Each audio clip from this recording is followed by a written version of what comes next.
Hello everybody, welcome to Sin City Living.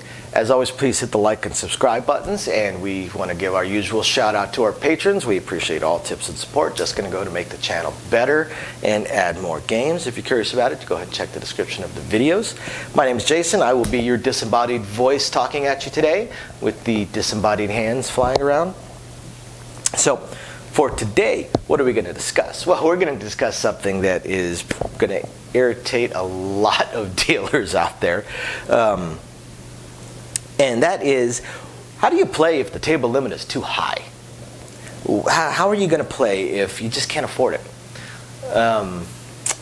And let's see, what's a good example? Let's say you are at a casino and there is a $25 minimum table, and it's the only table you've got there, but you don't want to play $25. Your bankroll really only supports a $10 minimum bet table.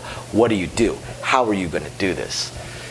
Again, this is going to irritate a lot of dealers, me showing this to people, but why not? What you do, give yourself a $25 don't pass, a $25 pass line. Then if you want to, put $1 on the 12. What this means right here is you have $10 at risk. $10 that you're playing for.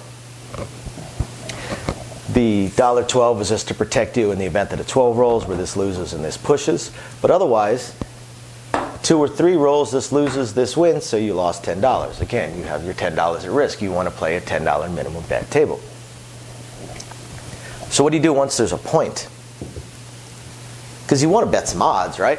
But do you want to bet $25 worth of odds, or do you want to bet $10 worth of odds?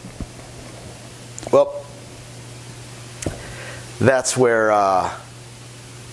things can get a little bit trickier then, because your lay and your odds are going to get difficult. For instance, let's say you wanted to do, I don't know, let's say $42 lay. $42 lay, because that's going to win $28. So it's that covers that $25 minimum bet thing. So now you have to have enough of an odds over here to cover that and make your profit, because again, you want to play a $10 minimum bet table. So this would pay $28. Well, if you did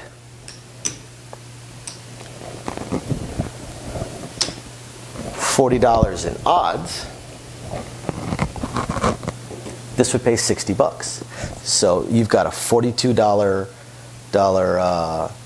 bet right here that would pay you $28, which is $12 less than this. So basically you have $12 at risk. It gets you as close as you can to your $10 minimum bet that you want to do.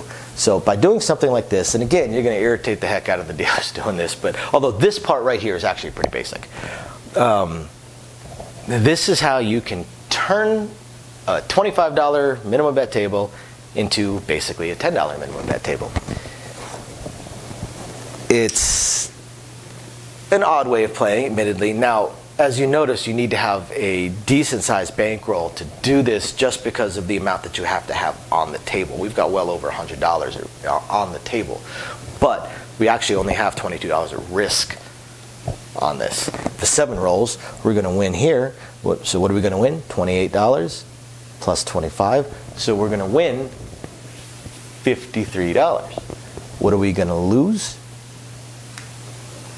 Well, we won 53, so we lost $22, which, if you remember, $10. You wanted to have approximately $10 at risk, $10 minimum bet table. So you would have 10 and 12 at risk, basically. So you have to have a slightly larger bankroll if you end up on, say, a $25 table and want to try and pull this off. Obviously, you can do the same thing on a $15 table if you want to turn it into a $10 table. Or if you're on a $15 table and you want to turn it to a $5 table, you can certainly do a method like this. This will give you the ability to play the game without destroying your bankroll. It's doable. It wouldn't be ideal, but it's doable. Now, is it possible to do the place bets? Yes and no. Yes and no. This is where it gets much more difficult, because in order to do a workaround past the table limits, you have to have one spot where you're at risk, and then you have to follow the whims of the dice. You can't do place bets and hedge them. You would have to do a direct lay, which is then pay odds, and you would have to have way more risk than you're going to win on your place bets, or very, very close. Plus, you've got the constant vig. For instance, let's say you wanted to basically have a $10 bet on the 4, but you're at a $25 minimum bet table. Well, you could do a $50 direct lay. That pays $25 if it loses, or if a 7 rolls. Okay. And then you could do a $35 buy on the 4.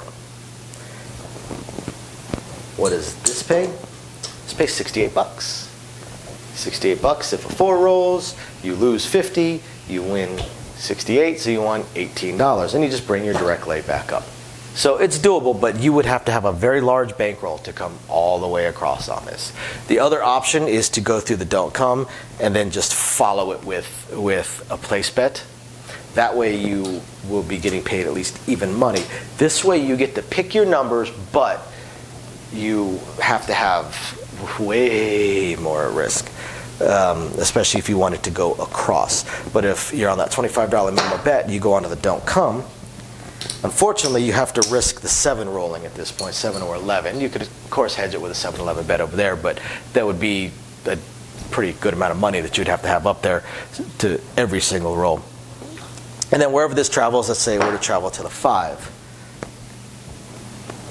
Now you could do your $35 place on the 5, and you are hedged. But the only way it's going to be hedged is if you have a continuous don't come.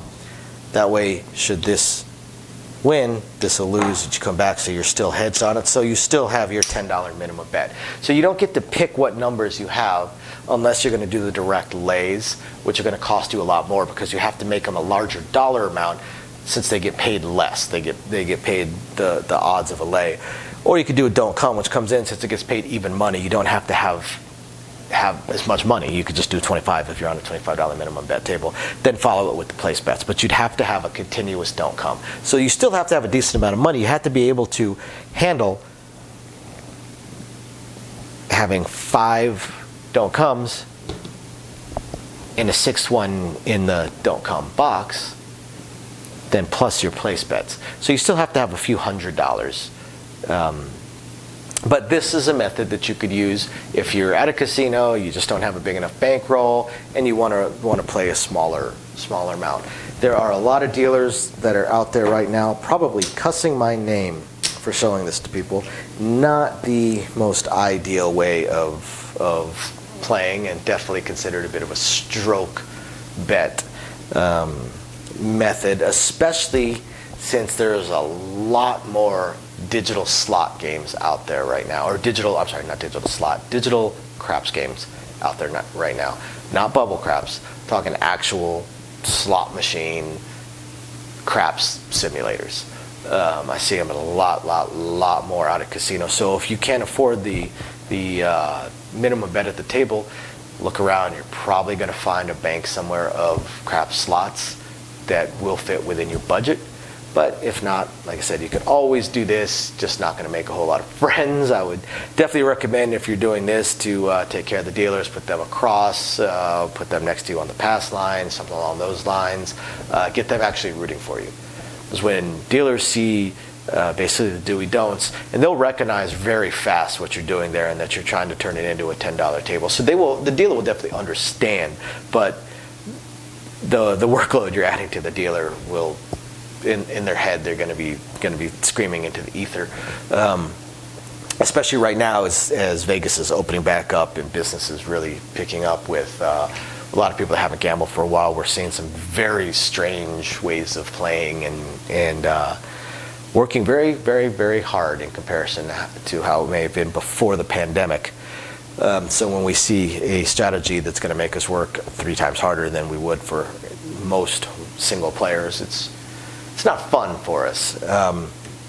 But it's a viable strategy, and the dealers will recognize it. They will know what you're doing, and it'll make a little bit of sense to them, even if they're not fans of it.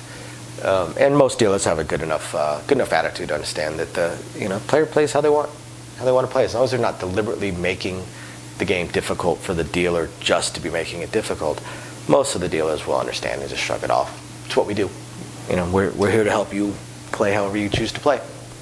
So I hope you guys enjoy this, or at least find it somewhat amusing.